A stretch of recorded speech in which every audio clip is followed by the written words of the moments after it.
ಸ್ನೇಹಿತರೆ, ಮೀಡಿಯಾ ಮಾಸ್ಟರ್ಸ್ಗೆ ಸ್ವಾಗತ ಸುಸ್ವಾಗತ. ಗೆಳೆಯರೆ, ಭಾರತ ಬಾಂಗ್ಲಾ ಮತ್ತು ಈಶಾನ್ಯ ಭಾಗದ ಗಡಿಗೆ ಸಂಬಂಧಪಟ್ಟ ಹಾಗೆ ತನ್ನ ಕಾರ್ಯತಂತ್ರವನ್ನ ಬದಲಿಸ್ತಾ ಇರೋ ಹಾಗೆ ಕಾಣ್ತಾ ಇದೆ. ಅಲ್ಲಿ ಸ್ಮಾರ್ಟ್ ಫೆನ್ಸಿಂಗ್ ವ್ಯವಸ್ಥೆ ಬಗ್ಗೆ ಇತ್ತೀಚೆಗೆ ಗೃಹ ಸಚಿವ ಅಮಿತ್ ಶಾ ಮಾತಾಡಿದ್ರು. ಫೆನ್ಸ್ ಕಾಮಗಾರಿಯ ಉದ್ಘಾಟನೆ ಕೂಡ ಆಯಿತು. ಸಿಲಿಗುರಿ ಕಾರಿಡಾರ್ ಸಮೀಪ ಭದ್ರತೆಯನ್ನ ಮತ್ತಷ್ಟು ಹೆಚ್ಚು ಮಾಡೋದಕ್ಕೆ BSF ಕ್ರಮ ಕೈಗೊಳ್ತಾ ಹೋಗ್ತಾ ಇದೆ. ಆದ್ರೆ ಬಾಂಗ್ಲಾದ ಗಡಿಗೆ ಇದಿಷ್ಟು ಮಾತ್ರ ಸಾಕಾಗೋದಿಲ್ಲ ಅನ್ನೋದನ್ನ ಭಾರತದ ಗೃಹ ಇಲಾಖೆ ಅರ್ಥ ಮಾಡ್ಕೊಂಡಿದೆ. ಹೀಗಾಗಿ ಈಗಾಗಲೇ ಪಾಕಿಸ್ತಾನದ ಗಡಿಯಲ್ಲಿ ಹೇಗೆ ಸೇನೆ BSF ಜೊತೆ ಇಂಟೆಲಿಜೆನ್ಸ್ ಬ್ಯೂರೋನ ಕೂಡ ನೇಮಕ ಮಾಡಲಾಗಿದೆಯೋ, ಹಾಗೆ ಬಾಂಗ್ಲಾದ ಗಡಿಗೆ ಕೂಡ IB ಅಂದ್ರೆ ಇಂಟೆಲಿಜೆನ್ಸ್ ಬ್ಯೂರೋನ ವಿಸ್ತರಿಸಲಾಗುತ್ತಾ ಇದೆ. ಅಲ್ಲಿನ ಬೇಹುಗಾರಿಕಾ ಚಟುವಟಿಕೆಗಳನ್ನ ಮತ್ತಷ್ಟು ಬಲಪಡಿಸೋದಕ್ಕೆ ಈಗ ಗಡಿಯಲ್ಲಿ ಸುಮಾರು 40 ಇಂಟೆಲಿಜೆನ್ಸ್ ಕಚೇರಿಗಳನ್ನ ಸ್ಥಾಪಿಸೋದಕ್ಕೆ ಕೇಂದ್ರ ಸರ್ಕಾರ 50 ಎಕರೆ ಭೂಮಿಗಾಗಿ ಪಶ್ಚಿಮ ಬಂಗಾಳದ ಸರ್ಕಾರಕ್ಕೆ ಬೇಡಿಕೆ ಸಲ್ಲಿಸಿದೆ. ಹಾಗಾದ್ರೆ ಬಾಂಗ್ಲಾದ ಗಡಿಯಲ್ಲಿ ಈಗ ಈ ಹೊಸ ಇಂಟೆಲಿಜೆನ್ಸ್ ಕಚೇರಿಗಳೇನು? ಇಷ್ಟು ದಿನ ಅಲ್ಲಿ ಇಂಟೆಲಿಜೆನ್ಸ್ ಇರಲಿಲ್ವೇ? 40 ಕಚೇರಿಗಳಿಗೆ 50 ಎಕರೆ ಯಾಕೆ? ಏನಾಗ್ತಾ ಇದೆ ಬಾಂಗ್ಲಾದ ಗಡಿಯಲ್ಲಿ? ಬನ್ನಿ ನೋಡೋಣ.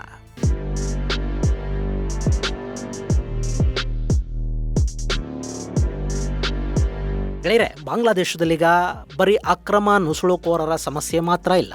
ಭಾರತ ಬಾಂಗ್ಲಾ ಗಡಿ ಅನ್ನೋದು 3 ದೇಶಗಳ ಇಂಟೆಲಿಜೆನ್ಸ್ ಮತ್ತು 2 ದೇಶಗಳ ಉಗ್ರರ ಕಾರ್ಯಚಟುವಟಿಕೆಗಳ ತಾಣ ಕೂಡ ಆಗ್ತಾ ಇದೆ. ಬಾಂಗ್ಲಾದೇಶದಲ್ಲಿ ಇತ್ತೀಚೆಗೆ ಪಾಕಿಸ್ತಾನದ ಹಸ್ತಕ್ಷೇಪ ಹೆಚ್ಚಾಗ್ತಾ ಹೋಗ್ತಾ ಇದೆ. ಹಸೀನಾ ಪದಚ್ಯುತಿಯ ನಂತರ ಅಲ್ಲಿ ಯೂನಸ್ ಬಂದು ಕೂತ್ನಲ್ಲ, ಅಲ್ಲಿಂದ ಬಾಂಗ್ಲಾ ಪಾಕಿಸ್ತಾನವನ್ನ ಅಗತ್ಯಕ್ಕಿಂತ ಹೆಚ್ಚು ಹತ್ತಿರಕ್ಕೆ ಬಿಟ್ಕೊಳ್ತಾ ಹೋಯಿತು. ಪದೇ ಪದೇ ಪಾಕಿಸ್ತಾನದ ಸೇನಾಧಿಕಾರಿಗಳು, ISI ಅಧಿಕಾರಿಗಳು ಬಾಂಗ್ಲಾಗೆ ಬಂದ್ರು. ಈಗಿನ ಪರಿಸ್ಥಿತಿ ಏನು ಅಂದ್ರೆ, ಢಾಕಾದಲ್ಲಿ ಪಾಕಿಸ್ತಾನದ ರಾಯಭಾರ ಕಚೇರಿಯಲ್ಲಿ ISI ಅಧಿಕಾರಿಗಳನ್ನ ನೇಮಕ ಮಾಡಿಕೊಳ್ಳೋದಕ್ಕೆ ಬಾಂಗ್ಲಾ ಅನುಮತಿಯನ್ನ ಕೊಟ್ಟಿದೆ. ಅಷ್ಟೇ ಅಲ್ಲ, ಬಾಂಗ್ಲಾದಲ್ಲಿ ಅಧಿಕೃತವಾಗಿ ISI ಕಚೇರಿ ಸ್ಥಾಪನೆಗೆ ಅವಕಾಶವನ್ನ ಕೊಡಲಾಗಿದೆ. ಇಂಟೆಲಿಜೆನ್ಸ್ ಶೇರಿಂಗ್ ಅಂತ ಅವರದಕ್ಕೆ ಸಮರ್ಥನೆಯನ್ನ ಕೊಟ್ಕೋತಾ ಇದ್ದಾರೆ. ಬಾಂಗ್ಲಾದೇಶಕ್ಕೆ ಇನ್ಯಾವ ಇಂಟೆಲಿಜೆನ್ಸ್ನ ಅಗತ್ಯ ಇದೆ, ಅವ್ರಿಗೆ ಇನ್ಯಾವ ಅಪಾಯ ಇದೆಯೋ ಗೊತ್ತಿಲ್ಲ. ಆದರೆ ಅವರು ಇಂಟೆಲಿಜೆನ್ಸ್ ಶೇರ್ ಮಾಡೋದು, ಬೇಹುಗಾರಿಕೆ ಮಾಡೋದು ಭಾರತದ ವಿರುದ್ಧ ಅನ್ನೋದು ಇಲ್ಲಿ ಗೌಪ್ಯ ವಿಷಯ ಏನಲ್ಲ. ಆದರೆ ಇಂಟೆಲಿಜೆನ್ಸ್ ಅನ್ನೋದು ಪಾಕಿಸ್ತಾನಕ್ಕೆ, ISIಗೆ ಬೇಕಿದೆ. ಅವರು ಬಾಂಗ್ಲಾದಲ್ಲಿ ಕಚೇರಿ ತೆಕ್ಕೊಂಡು ಅಲ್ಲಿ ಕೂತ್ಕೊಂಡು ಭಾರತದ ಪೂರ್ವ ಭಾಗದಿಂದ ಕೂಡ ಒಂದಷ್ಟು ಬೇಹುಗಾರಿಕೆಯನ್ನ ಮಾಡೋದಿಕ್ಕೆ, ಭಾರತದ ವಿರುದ್ಧ ಸಂಚನ್ನ ಮಾಡೋದಿಕ್ಕೆ ಕೆಲಸ ಮಾಡ್ತಾರೆ ಅನ್ನೋದು ಅಲ್ಲಿ ಗೌಪ್ಯ ವಿಷಯ ಏನಲ್ಲ.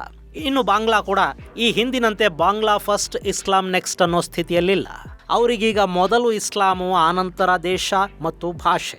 ಇದು ಯಾವುದೋ ಒಂದು ದೇಶಕ್ಕೆ ಮಾತ್ರ ಅಲ್ಲ, ಅವರ ಅಕ್ಕಪಕ್ಕದಲ್ಲಿನ ದೇಶಗಳಿಗೆ ಕೂಡ ತುಂಬಾ ಮಾರಕ ಅನ್ನಿಸ್ಕೊಳ್ಳುತ್ತೆ. ಹೀಗಾಗಿ ಭಾರತ ಬಾಂಗ್ಲಾದ ವಿಷಯದಲ್ಲಿ ಅಗತ್ಯಕ್ಕಿಂತ ಹೆಚ್ಚು ಎಚ್ಚರವಾಗಿರಬೇಕಾದ ಪರಿಸ್ಥಿತಿ ನಿರ್ಮಾಣ ಆಗ್ತಾ ಇದೆ. ಹಾಗೆ ಪಾಕಿಸ್ತಾನದ ಲಷ್ಕರ್-ಎ ತೈಬಾ, ಜೈಷ್-ಇ-ಮೊಹಮ್ಮದ್ಗಳು ಕೂಡ ಬಾಂಗ್ಲಾದೇಶಕ್ಕೆ ಕಾಲಿಟ್ಟಿವೆ.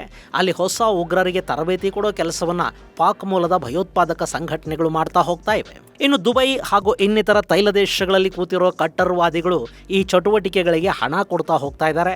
ಅವರ ಸದ್ಯದ ಯೋಜನೆ ಬಾಂಗ್ಲಾದಿಂದ ತರಬೇತಿ ಪಡೆದ ಉಗ್ರರನ್ನ ಭಾರತದ ಒಳಕ್ಕೆ ನುಸುಳಿಸಿ ಇಲ್ಲಿ ದಾಳಿಗಳನ್ನ ಮಾಡಿಸೋದಲ್ಲ, ಬದಲಿಗೆ ಬಾಂಗ್ಲಾದಿಂದ ಮದರಸಾ ಛಾಪ್ ಮುಲ್ಲಾಗಳನ್ನ ಭಾರತದ ಗಡಿಗಳ ಒಳಗೆ ಕಳುಹಿಸಿಕೊಡಬೇಕು. ಪಶ್ಚಿಮ ಬಂಗಾಳ, ಅಸ್ಸಾಂ, ತ್ರಿಪುರಾ, ಮೇಘಾಲಯ ಮುಂತಾದ ರಾಜ್ಯಗಳಲ್ಲಿ ಅವರು ಅಲ್ಲಿನ ಮುಸ್ಲಿಮರನ್ನ, ಹಾಗೆ ಬಾಂಗ್ಲಾದಿಂದ ಬಂದ ಅಕ್ರಮ ವಲಸಿಗರಿದಾರಲ್ಲ ಅವರನ್ನ ಸಂಪರ್ಕಿಸಿ ಅವರ ತಲೆಗೆ ಮತಾಂಧತೆಯ ವಿಷ ತುಂಬಬೇಕು. ಅವರನ್ನ ಭಾರತದ ವಿರುದ್ಧ ಸಿದ್ಧಪಡಿಸಬೇಕು. ಮೌಲ್ವಿಗಳ ಕೆಲಸ ಶುರುವಾಗ್ತಿದ್ದಂತೆ ಅಲ್ಲಿಗೆ ಫಂಡಿಂಗ್ ಶುರುವಾಗುತ್ತೆ.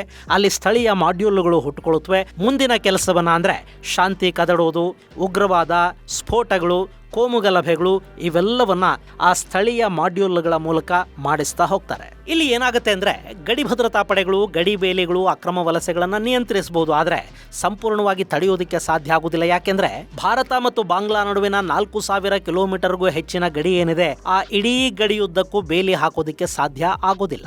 ಅಲ್ಲಿ ನದಿ ಹಾಗೂ ಜವುಗು ಪ್ರದೇಶಗಳು ಅಂದ್ರೆ ಬೇಲಿ ಹಾಕೋದಿಕ್ಕೆ ಸಾಧ್ಯವಾಗದ ಪ್ರದೇಶಗಳೇ ಸುಮಾರು 600 ಕಿಲೋಮೀಟರ್ಗಳಷ್ಟು ಉದ್ದ ಇವೆ. ಇನ್ನು ಏನೇ ಕಾವಲು ನಿಂತರೂ ನುಸುಳುಕೋರರನ್ನ ಸಂಪೂರ್ಣವಾಗಿ ತಡೆಯೋದಿಕ್ಕೆ ಸಾಧ್ಯ ಆಗೋದಿಲ್ಲ. ಎಲ್ಲೆಲ್ಲಿಂದ ಅವರನ್ನ ನುಸುಳಿಸಬೇಕು ಅನ್ನೋದು ಅಕ್ರಮ ವಲಸೆಗಳನ್ನ ಮಾಡಿಸುವ ಜಾಲಗಳಿಗೆ ಗೊತ್ತಿರುತ್ತೆ. ಹೀಗಾಗಿ ಅಕ್ರಮ ವಲಸಿಗರನ್ನ ಮಾತ್ರ ಅಲ್ಲ, ಅವರ ಹಿಂದಿನ ಆರ್ಗನೈಸ್ಡ್ ಮಾಫಿಯಾ ಏನಿದೆ ಅದನ್ನ ಕೂಡ ಮಟ್ಟ ಹಾಕಬೇಕು. ಬಾಂಗ್ಲಾದಿಂದ ನುಸುಳುಕೋರರನ್ನ ಒಳಗೆ ಕಳುಹಿಸೋರು, ಹಾಗೆ ಭಾರತದ ಒಳಗೆ ಬಾಂಗ್ಲಾದ ಗಡಿಗಳಿಗಂಟಿಕೊಂಡ ಜಿಲ್ಲೆಯಲ್ಲಿ ಅವರನ್ನ ರಿಸೀವ್ ಮಾಡಿಕೊಂಡು ಅವರಿಗೆ ಬೇಕಾದ ದಾಖಲೆ ಪತ್ರಗಳನ್ನ ಸಿದ್ಧ ಮಾಡಿಕೊಡೋ ದ್ರೋಹಿಗಳಿದಾರಲ್ಲ ಅವರನ್ನ ಕೂಡ ಮಟ್ಟ ಹಾಕಬೇಕಾಗತ್ತೆ. ಅದು ಸಾಧ್ಯ ಆಗಬೇಕು ಅಂದ್ರೆ ಅಲ್ಲೊಂದು ಸುಭದ್ರ ಇಂಟೆಲಿಜೆನ್ಸ್ ವ್ಯವಸ್ಥೆ ಇರಬೇಕು. ಈಗ ಭಾರತ ಆ ಕೆಲಸಕ್ಕೆ ಮುಂದಾಗ್ತಾ ಆಗ್ತಾ ಇದೆ. ಹಾಗಂತ ಅಲ್ಲಿ ಇಷ್ಟು ದಿನ ಇಂಟೆಲಿಜೆನ್ಸ್ ಕಚೇರಿಗಳು ಅಧಿಕಾರಿಗಳು ಇರಲಿಲ್ಲ ಅಂತಲ್ಲ. ಆ ಕಚೇರಿಗಳು ಬಾಡಿಗೆ ಕಟ್ಟಡಗಳಲ್ಲಿ ಕೆಲಸ ಮಾಡ್ತಾ ಇದ್ವು. ದೇಶದ ಬೇರೆ ಬೇರೆ ರಾಜ್ಯಗಳಲ್ಲಿರುವಷ್ಟೇ ಸೌಲಭ್ಯಗಳು ಅಲ್ಲಿ ಕೂಡ ಇದ್ವು. ಬಾಂಗ್ಲಾ ಗಡಿಯನ್ನ, ಈಶಾನ್ಯ ರಾಜ್ಯದ ಅತ್ಯಂತ ಸೂಕ್ಷ್ಮ ಪ್ರದೇಶವನ್ನ ಸೀರಿಯಸ್ ಆಗಿ ಮಾನಿಟರ್ ಮಾಡೋದಕ್ಕೆ ಬೇಕಾದ ಆಧುನಿಕ ವ್ಯವಸ್ಥೆಗಳಲ್ಲಿರಲಿಲ್ಲ. ಈಗ ಅದನ್ನ ಮಾಡೋ ಪ್ರಯತ್ನಗಳು ಶುರುವಾಗ್ತಾ ಇವೆ.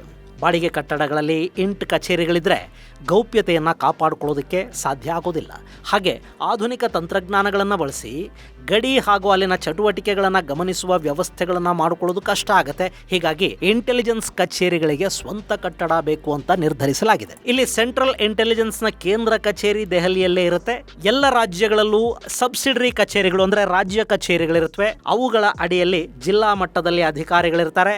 ಸೂಕ್ಷ್ಮ ಅಲ್ಲದ ಜಿಲ್ಲೆಗಳಿಗೆ ಪ್ರತ್ಯೇಕ ಕಚೇರಿಗಳೇನಿರೋದಿಲ್ಲ. ಅಲ್ಲಿನ ಅಧಿಕಾರಿಗಳ ನಿವಾಸವನ್ನೇ ಆಫೀಸ್ ಕಮ್ ರೆಸಿಡೆನ್ಸ್ ತರ ಮಾಡ್ಕೋತಾರೆ. ಆದ್ರೆ ಯಾವೆಲ್ಲ ಜಾಗಗಳು ಸೂಕ್ಷ್ಮ ಮತ್ತು ಅತಿ ಸೂಕ್ಷ್ಮ ಅನ್ನಿಸ್ಕೊಳ್ತವೋ ಅಲ್ಲಿ ಸ್ವಲ್ಪ ಹೆಚ್ಚಿನ ವ್ಯವಸ್ಥೆ, ಹೆಚ್ಚು ಸಿಬ್ಬಂದಿ ಇದೆಲ್ಲ ಇರುತ್ತೆ. ಇನ್ನು ಈ ಜಿಲ್ಲಾ ಮಟ್ಟದ ಕಚೇರಿಯಲ್ಲಿ ಅಧಿಕಾರಿಗಳು, ತಾಂತ್ರಿಕ ಸಿಬ್ಬಂದಿ, ಮಾಹಿತಿದಾರರ ನೆಟ್ವರ್ಕು, ಹೀಗೆ ಒಂದು ವ್ಯವಸ್ಥಿತ ಜಾಲ ಕೆಲಸ ಮಾಡುತ್ತೆ. ಬಾಂಗ್ಲಾದ ಗಡಿಯಲ್ಲಿ ಅದನ್ನು ಇನ್ನಷ್ಟು ವ್ಯವಸ್ಥಿತವಾಗಿ ಮಾಡಬೇಕು. ಅಲ್ಲಿ ನೆಟ್ವರ್ಕ್ ಅನ್ನು ಗಟ್ಟಿ ಮಾಡ್ಕೋಬೇಕು. ಹಾಗೆ ತಾಂತ್ರಿಕವಾಗಿ ಕೂಡ ಒಂದಷ್ಟು ಇಂಟೆಲಿಜೆನ್ಸ್ ಮತ್ತು ಮಾಹಿತಿಯ ಸೆಗ್ರಿಗೇಷನ್ಗೆ ಅವಕಾಶ ಇರಬೇಕು.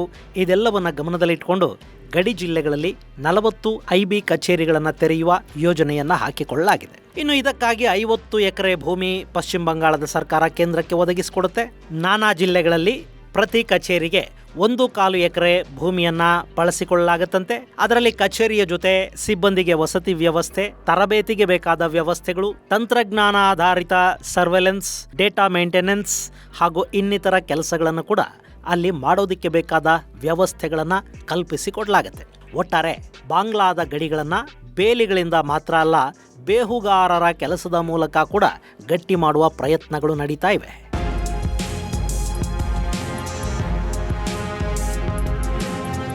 ಗೆಳೆಯರೆ, ಬಾಂಗ್ಲಾದೇಶ ರಾಜಕೀಯ ಅಸ್ಥಿರತೆಯಿಂದ ಇನ್ನೂ ಹೊರಬಂದಿಲ್ಲ.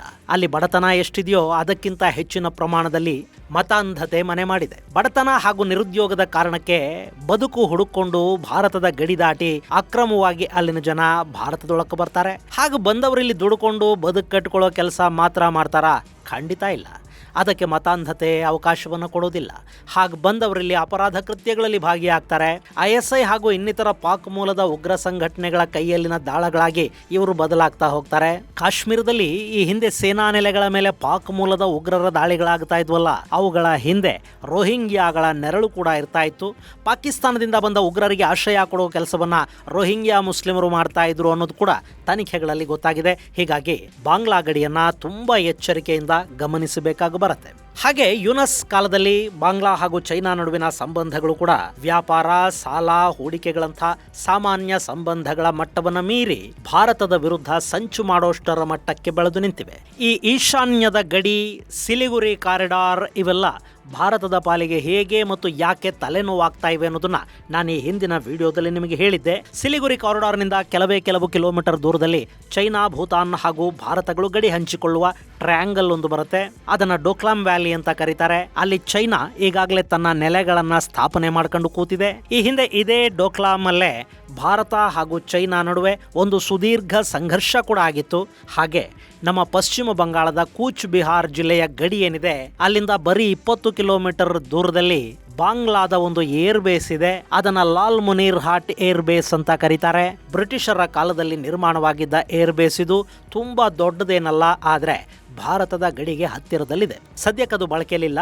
ಅದನ್ನು ಮತ್ತೆ ಪುನರಾರಂಭ ಮಾಡೋದಕ್ಕೆ ಬಾಂಗ್ಲಾದೇಶ ಚೈನಾದ ಸಹಾಯವನ್ನು ಕೇಳಿದೆ. ಹಾಗೆ ತೀಸ್ತಾ ಪ್ರಾಜೆಕ್ಟ್ ಕೂಡ ಚೈನಾಗೆ ಕೊಡಲ್ಪಟ್ಟಿದೆ. ಮೊನ್ನೆ ಬಾಂಗ್ಲಾದಲ್ಲಿ ಹೊಸದಾಗಿ ಅಧಿಕಾರವನ್ನು ಸ್ವೀಕರಿಸಿದ ಪ್ರಧಾನಿ ತಾರಿಕ್ ರೆಹಮಾನ್ ಸೀದಾ ಚೈನಾಗೆ ಹೋಗಿ ಬಂದಿದ್ದಾನೆ. ಆತ ಭಾರತಕ್ಕಿಂತ ಚೈನಾನೇ ನಮಗೆ ಹತ್ತಿರ ಮತ್ತು ಆತ್ಮೀಯ ಅನ್ನೋ ಸಂದೇಶವನ್ನ ಕೊಡೋ ಪ್ರಯತ್ನವನ್ನು ಮಾಡಿದ್ದಾನೆ. ಹಾಗೆ ಅಲ್ಲಿ ಸುಮಾರು 13ಕ್ಕೂ ಹೆಚ್ಚು ಒಪ್ಪಂದಗಳಿಗೆ 2 ದೇಶಗಳು ಸಹಿಯನ್ನು ಕೂಡ ಹಾಕಿವೆ. ಇವೆಲ್ಲ ಕೂಡ ಭಾರತದ ದೃಷ್ಟಿಯಿಂದ ಒಳ್ಳೆಯ ಬೆಳವಣಿಗೆಗಳಲ್ಲ. ಬಾಂಗ್ಲಾದಲ್ಲಿ ಚೈನಾ ಹಾಗೂ ಪಾಕಿಸ್ತಾನಗಳು ಒಟ್ಟೊಟ್ಟಿಗೆ ಕೆಲಸ ಮಾಡೋದಕ್ಕೆ ಶುರು ಮಾಡಿದ್ರೆ ಭಾರತದ ಹಿತಾಸಕ್ತಿಗಳು ಅಪಾಯಕ್ಕೀಡಾಗತ್ವೆ. ಈ ನಡುವೆ ಅಲ್ಲಿ ಇನ್ನೂ ಒಂದು ಬೆಳವಣಿಗೆ ಕೂಡ ನಡೀತಾ ಇದೆ. ಅಮೆರಿಕದ ಭಾರತ ರಾಯಭಾರಿ ಹಾಗೂ ದಕ್ಷಿಣ ಮತ್ತು ಮಧ್ಯ ಏಷ್ಯಾದ ಉಸ್ತುವಾರಿ ಕೂಡ ಆಗಿರುವ ಸರ್ಗಿಯೋ ಗೋರ್ ಬಾಂಗ್ಲಾದೇಶಕ್ಕೆ ಭೇಟಿ ಕೊಟ್ಟಿದ್ದಾರೆ. ಅಲ್ಲಿ ಪ್ರಧಾನಿ ತಾರಿಕ್ ರೆಹಮಾನ್ ಮತ್ತು ವಿದೇಶಾಂಗ ಸಚಿವ ಖಲೀಲುರ್ ರೆಹಮಾನ್ ಜೊತೆ ಮಾತುಕತೆಗಳಾಗಿವೆ.